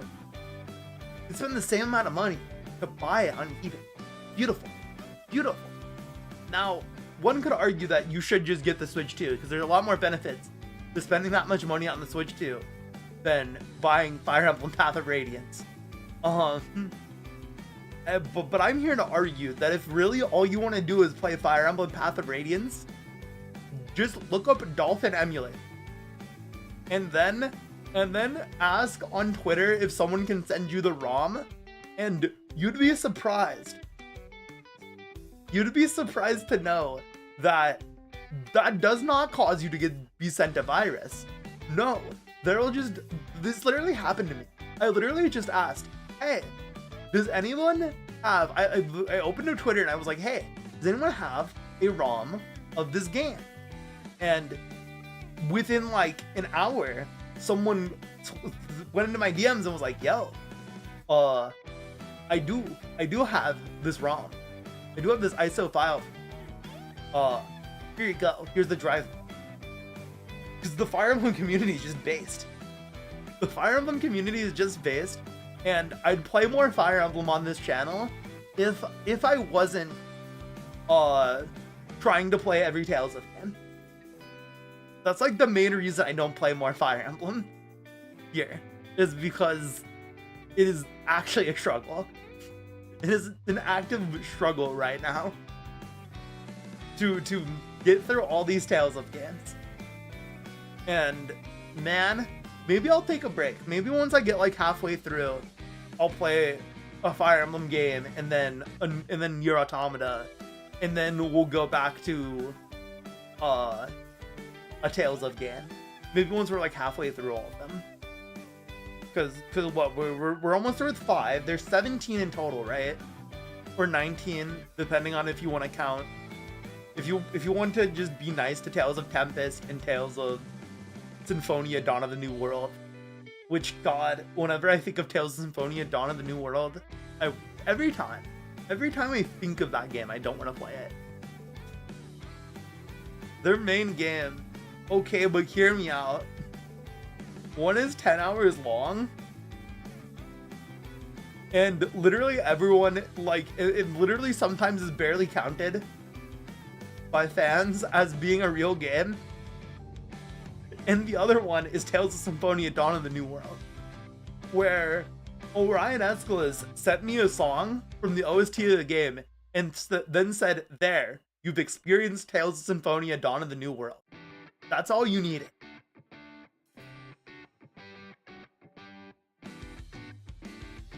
And if Orion, if that man is saying Tales of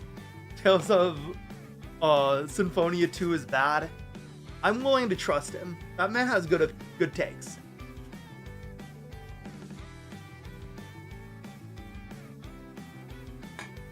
I might play it. That's uncharitable to the game. I do think he was being silly. I do think he was being silly because I already expressed not wanting to play it to him. And so I think he was being a little funny. And being like, okay, here's this one banger soundtrack. That's it. That's the game. So what I've heard about it, the reason I don't want to play it is it sounds like Ni no Kuni Tales of, and I don't want to play a Ni no Kuni. It's just not a good sequel. I also heard where Tales of Graces isn't a Wii game that much. You don't feel it. You just kind of see it because it looks like a Wii game. Not like graphically, but like stylistically, I can tell that's a Wii. Like, it just oozes this Wii aesthetic. I don't know how to define why it looks so Wii. Doing a game that delivers a compelling sequel to Symphonia, you'd be disappointed. What I've considered doing, because I was kind of going through a rough time when I was finishing Symphonia, which caused my like memory of the final act of Symphonia to be extremely foggy. Like, genuinely, I can not tell you much about what happens at the end of that game. I don't think I could tell you much about what happens. I know that there was a really big dragon in front of the final boss door, and it was really funny when I two-shotted him with the fusion art between Lloyd and one of the fusion arts between Lloyd and Genus. That was really funny. That's it. That was the funny part. All the parts of it that aren't related to the original game is actually solid. I see. That's interesting. Yeah, I've considered just new game plusing Symphonia instead of playing Dawn of the New World. In lieu of playing Dawn of the New World, I'll just new game plus it and pretend like I'm playing Dawn of the New World. That was a bit I considered. Was just pretending it was Dawn of the New World, but it very clearly not being Dawn of the New World.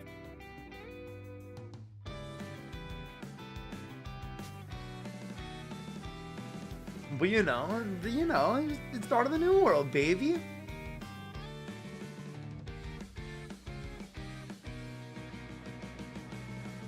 But yeah. Ooh,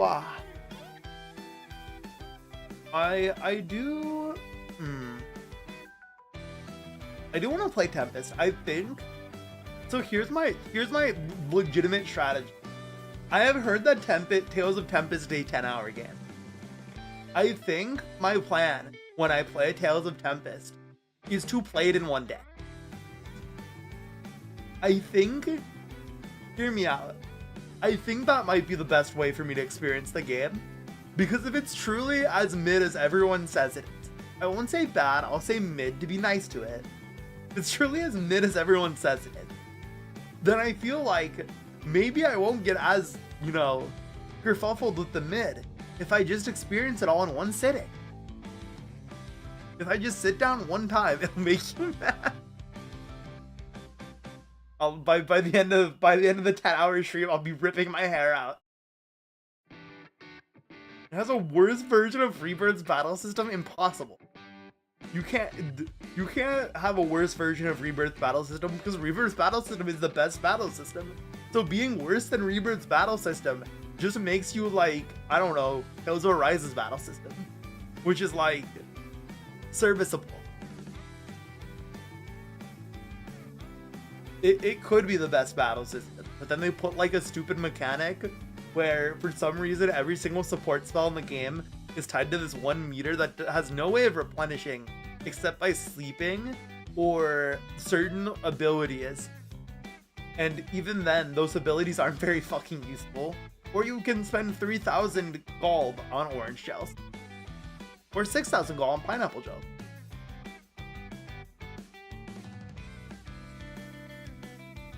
You know, so how bad can it be? How bad can it be, Kyo? Is it worse than Arise? Or is it better than Arise? Does it have CP as a mechanic? If it doesn't have CP as a mechanic, I think we're already off to a great start. Yes. It might not be better or worse than Arise. It might just be Arise's battle system. I understand.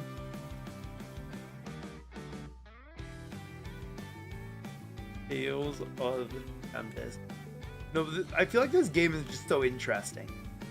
So I feel like this game wasn't released in English, right? I'm pretty sure, if I recall correctly, it was never released. Yeah, it was never released in the States. Never released in English. So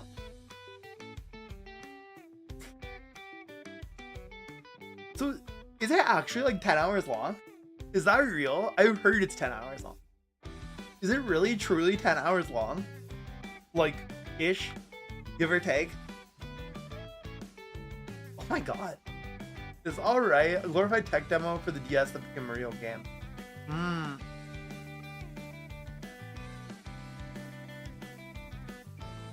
It's, you know what? Maybe it might not be that bad. I don't know. I'm looking at it and you know, like, I think the characters look cool. I like Caius's design. I'm into like his weird pompadour. Is that a pompadour? I can't tell what that is. What is his hair? Excuse me? I went to the wiki. I feel like I would have had a... I'm gonna forget about this by the time I actually play Tales of Tempest, actually. I'm probably gonna forget about this. Why does he have a furry form though? I'm probably gonna forget this. Is he a werewolf? That's kind of sick. I'm not gonna lie, I'm kind of into that. Don't worry about it. Don't worry about it. Tales of Tempest bullshit, I presume. It is the 15th major title. Okay, so the wiki, my question is, the wiki lists a lot of games as being major titles, such as and not limited to Tales of Fantasia, Narikiri Dungeon, and Narikiri Dungeon X. What? Tales of Eternia Online is also listed in the wiki as a original title. Is the official count of mainline? I forget if it's 17 or 19. How many is it? That's my question. I feel like some of these are not. like Tales of Warnheit? Warnheit? How the fuck am I supposed to play that? Damn, I just kind of made shit up. Tales of World Material Dungeon. This one isn't considered a mainline title, by the way. It's not.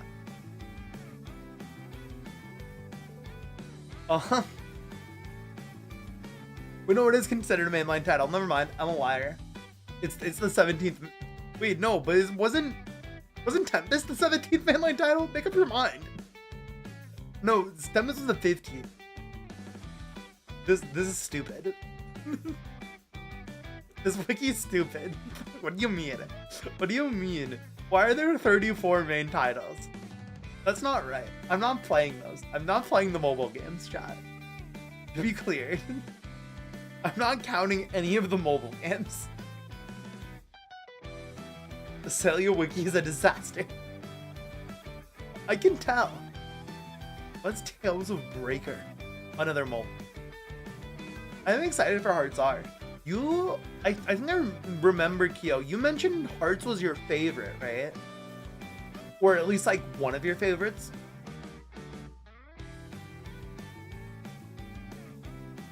I also know Hearts as the game where when I was looking up stuff for it, I was interested in it. It's the one with like the CG renders that are like not the Tales of art style at all. I don't know what that's about.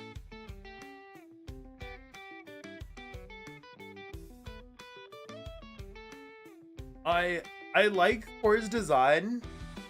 Don't talk about the CG. It doesn't exist and can't hear me. I am interested in Core's design. I'm trying to. He has like almost a tokusatsu vibe. I think that's the word I want to use for the vibe his like sword has.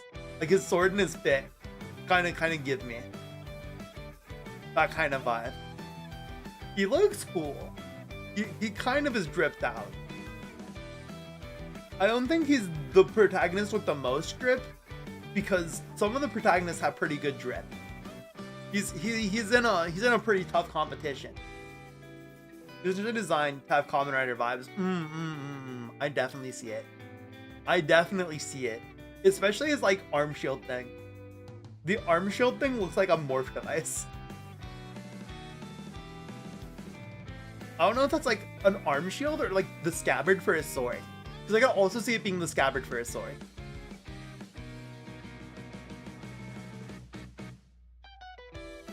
Cool. I think my plan for Tales of Hearts R is I'm going to purchase Tales of Hearts R. And then I have a friend who has a PlayStation Vita TV. And so surprisingly, shockingly, I'm going to be able to play it on technically traditional hardware, which is really cool. Because I want to try to play as many of these games as I can on traditional hardware. I'd try to swing it with Tales of Innocence, the other PSP release. I mean, technically they're both DS releases, but I'm talking about R because they're easier to play. They're easier to play and they look slightly better. And design contributed to the inspiration of mine. That makes sense. I can see it. But yeah. Oh no, if I could, Innocence might, depending on whoever's in chat when we finish Graces decides. I think the next poll is going to be Zilia or Grace, or not Zilia or Graces. That was the one where Graces won. Zilia or Innocence. Because Innocence was one I wanted to play.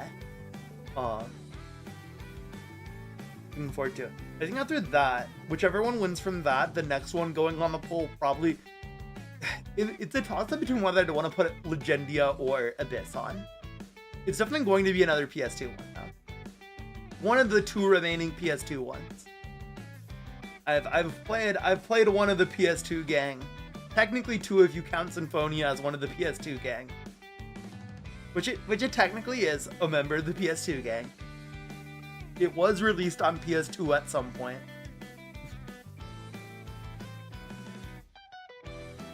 But I need to play the other 2 at the PS2 game. And then I can decide which the best PS2 Tales of game is. And when I inevitably say Rebirth, I want everyone who loves Abyss to be mad at me. For sticking to my love of Tales of Rebirth. Oh my gosh. This scenic artwork they have on Azalea Wiki for Tales of Hearts art got me excited. I want to know what the Sky Whales are. Maybe I'll put this on the list instead of Innocence. I don't know. Maybe. I'm like looking at this art and I'm like, what is going on? There's a Sky Whale? What? Let's look at the party. Oh my god, there's a guy named Hearts. He's either the bestest friendo ever or going to completely betray everyone. Wait, oh, Kohaku's also named Hearts. I didn't notice. I just noticed her name and I was like, oh, that's Kohaku. I've heard that name before and ignored her last name. And then I read the other guy and I was like, oh, yes, Hearts is his last name. They both have Hearts. That's I don't know. They might be the best people ever. They might be evil.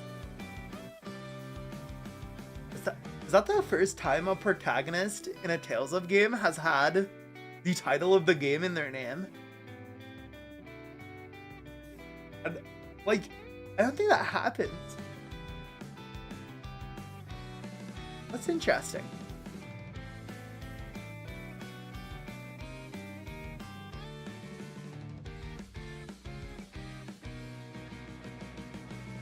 Aww.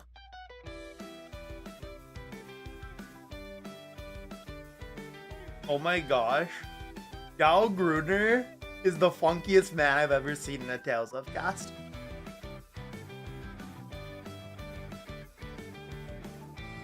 He's cool.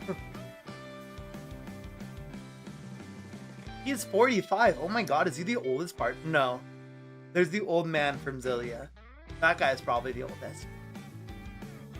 I don't think there's any party member older than him. I'd be surprised, because he looks like he's in his 60s. I don't think they'd ever have a party member older than 60 something. Unless, like, time bullshit like Alphen. Which Alphen I will never count as being 300. He's 60. Ooh, wow.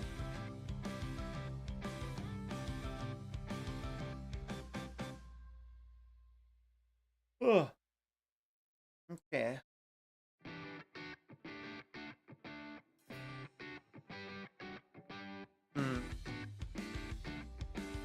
So, I'm gonna guess that Tales of Tempest does not have a translation patch. I think. Does it have a translation patch? Oh my god. Does it? I just saw a Reddit post saying it did. But there was a...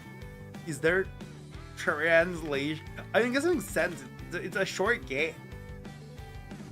It's probably not too big of an undertaking.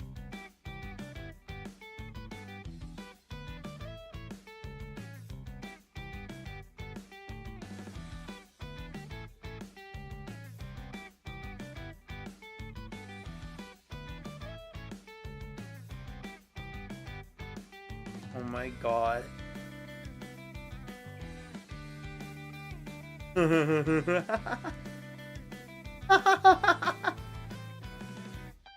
I'm watching this trailer for the English patch that someone made. Oh my god, this is such a DS game.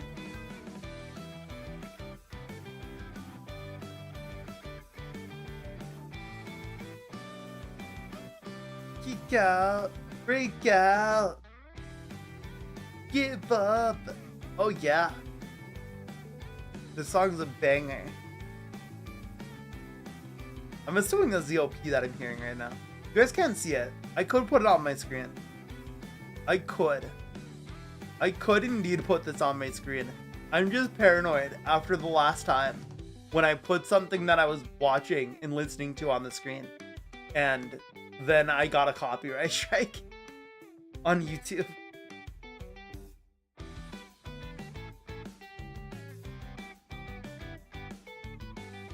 Welcome back. For those who are in ad jail, I'm currently watching. I don't think this is the actual opening. No, this might be the actual opening for Tales of Tempest. I don't know. I have no idea. It is. It totally is. This is amazing. This is beautiful. There's also apparently an English patch, and I'm surprised to learn that. I mean, I guess it makes sense because, like, it's a short game. So there's not like a lot to cover.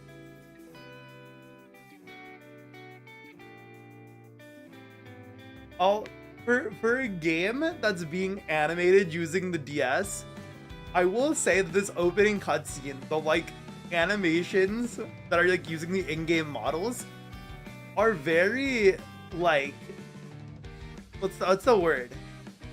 Endearing. There's charm to them. They're very charming. There's only 5 party members. Is there actually only 5 party members in this game? That makes sense. They don't have enough time for a 6th party member. Where are they gonna put that guy, huh? That's crazy. There's actually a Tales of Tempest English ROM. And I can find it on the best ROM site. You see, if you have a good one. Aw, thank you. Thank you for yapping. We head off doing my stuff, I think.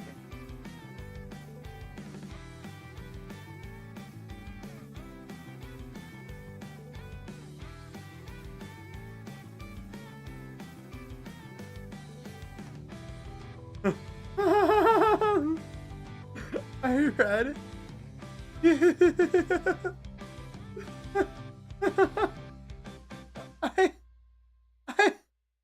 So I opened up the README file for Tales of Tempest.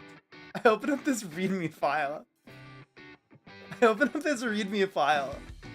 Tales of Tempest like thing that I've downloaded, and there's a message in it that says, "This game is terrible. The graphics are terrible. The story is terrible, and the programming is terrible. The characters and music are okay sometimes. As ridiculous as the game appears on the surface, let me assure you that it's many times worse under the hood. This game was cobbled together, particularly the menu. It still baffles me. It's difficult to find a game with plot twists that are easier, or that are either so blindingly obvious or so blindingly stupid that you can't help but laugh at every turn." That sounds like Tales of Arise. Truly, Tempest turns the gamut of cliches, even for a series as cliche-ridden as the Tales series. If I had to say what the best part about Tempest is, it would be that it's short. It mercifully took me less than 20 hours to do everything the game had to offer. For the sake of sanity, I established a rule. The rule is very simple. Do not try to fix the game. I've somehow been unclear up to this point. Tempest is a deeply flawed game. There are countless things that could have been fixed, given enough time and energy. But our time and energy is limited, and we had to draw a line to prevent this joke project from taking more time than was necessary away from more moving project. Short of recreating the game from scratch, we could not make Tales of Tempest a better game. We'll leave the remakes or reimaginings to Bandai. Our goal, rather, was to present Tales of Tempest as it is. That's so cool. They're like, they really said in this README, hey, this game's fucking shit. This game is actually dog shit. Like, you downloaded this game. You're trying to patch this game. You need to be aware. This game is complete dog shit. That's amazing. I find it entertaining that one of the screenshots has the party at 74. Like level 74. Because that in my head gives me the imagination that the EXP gain in this game is insane. you just gain so much EXP in like a battle that you just go from like level 1 to like level 50. That's my imagination now. This is funny. I think I might just sit down randomly for why did the YouTube chat like flash up on screen even though no one's talked to them for a while? That's weird. But water. Tales of Tempest. Tales of Tempest, dude. Exciting.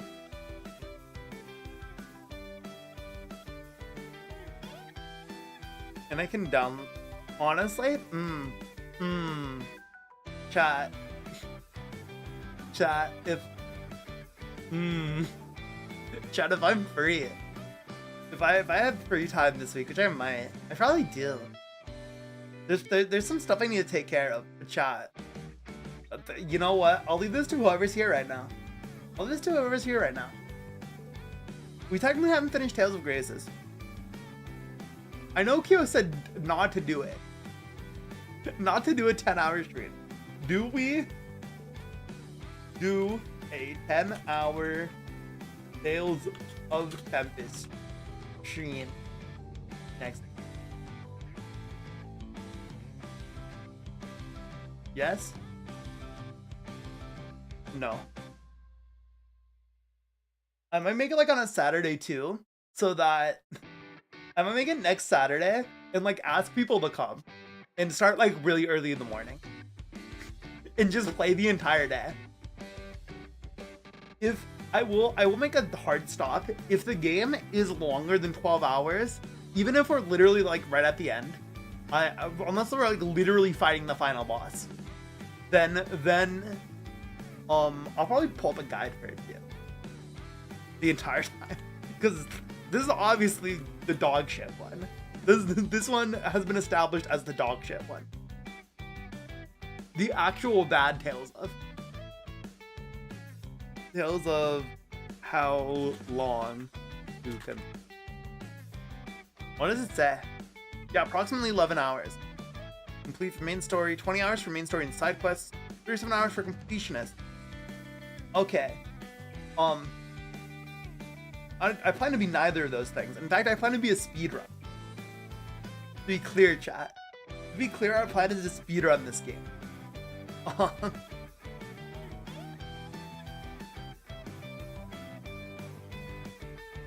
My plan is to speedrun it. Speed! Bum, bum, bum. No one's voting on the poll. This is so sad. This is so sad. No one wants to be the person who picks yes, I understand. No one wants to be the person who does it. I might set it up anyway. I'll ask around and see if anyone's down for it. Maybe it might be something that happens in the future.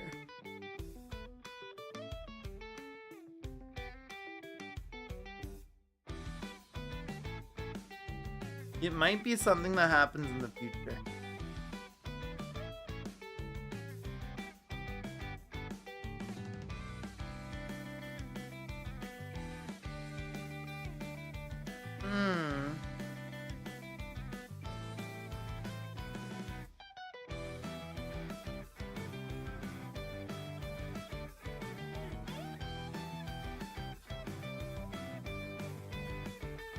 Okay. I'm excited for this. I'm excited to play Tales of Tempest actually. Cause okay.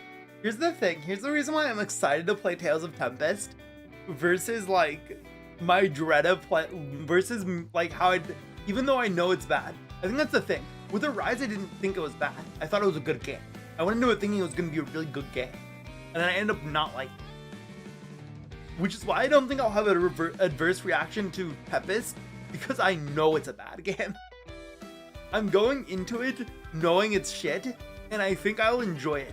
because I know that I'm not going to get anything good from this. I'd be excited for that. No one voted. Alright, I think I'm gonna wrap it up here. This turned out to be a Tales of podcast with me showing off my new PNG model. This is what this stream was. And honestly, it's not too bad. Not too bad of a thing. I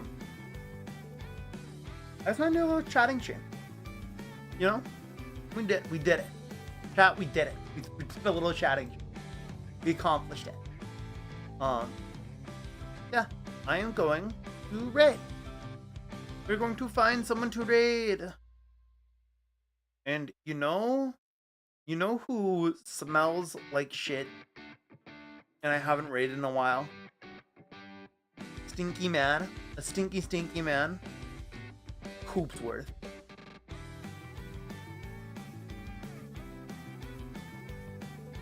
Oh, let me listen to this guy.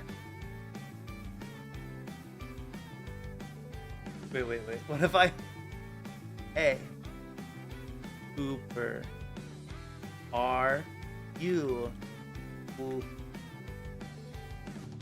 ending?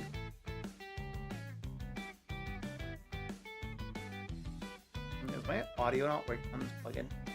If I actually pull up his actual stream, start typing this. Ooh. Okay. I have to go through this ad. I love ad. Ad. Hello, ad. We love ads here. Hello, ad. Yeah. Ad.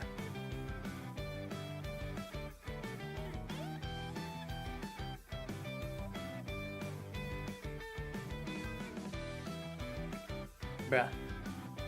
I got hit with the join ad, and then I got hit with another ad.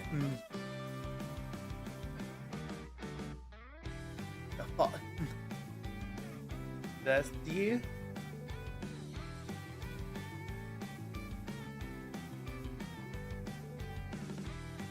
Oh, he's still going. He's playing.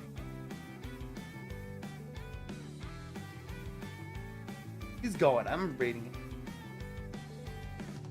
I'm raiding him. Alright, raid. Hey, yeah. The things that I say. If you guys have more adventures going on, stay safe out there. Don't do anything stupid. You have more adventures going on, stay safe out there. Or why am I repeating myself? Yippee, tired. Thank you for hanging out with me. I appreciate. You're very cool. And yeah. Bye. Have a good night. Sleep well if you're tired like me. Have a good rest. Bye-bye.